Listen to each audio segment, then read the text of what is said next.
Goeiemôre, dit is Vrydag, die 23ste Mei.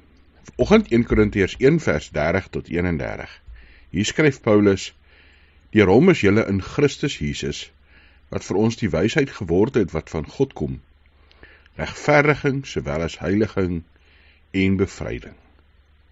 Daarom, soos daar geskryf staan, wie hom op iets wil beroem, moet hom beroem op die Here. Wie hom op iets wil beroem, moet hom beroem op die Here. Ons kan as mense baie keer opgewonde raak oor dit wat ons kan doen. Dit wat ons reg gekry het in ons lewe. Dalk dit wat ons reg gekry het as mense, as mensdom. Partykeer wil ons daar beroem oor wat ons as land reg gekry het, of as volk reg gekry het.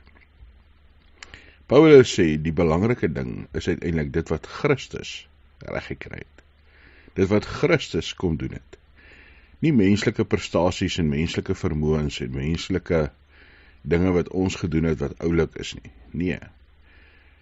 Roem jou daarop, wees opgewonde oor dit wat God kom doen het in Jesus Christus.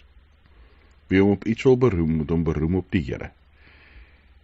Ja, ons grootste prestasie is dat ons die Heilige Gees aanvaar het en glo in Jesus Christus.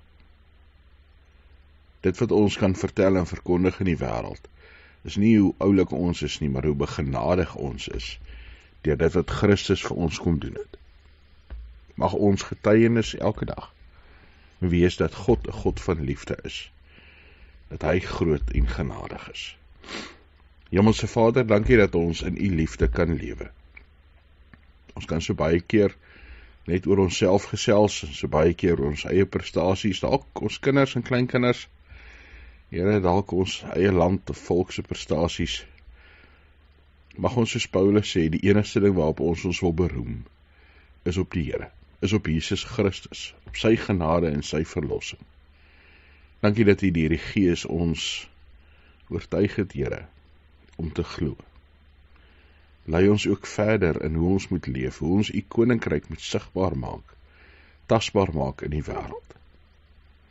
Dankie Here dat ons, dit wat ons pla, dit wat ons bang maak, dit wat ons slaaplose nagte gee, voor u kan plaas. Ook dit wat ons pyn veroorsaak en ons trane laat vloei.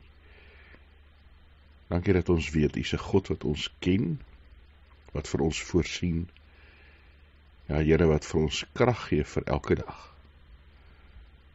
Seën u kerk, u gemeente, Here, elkeen wat hierdie naweek ook na u woord gaan luister in 'n erediens, vir elkeen wat gaan preek, mag u Gees deur hulle en in hulle met krag werk.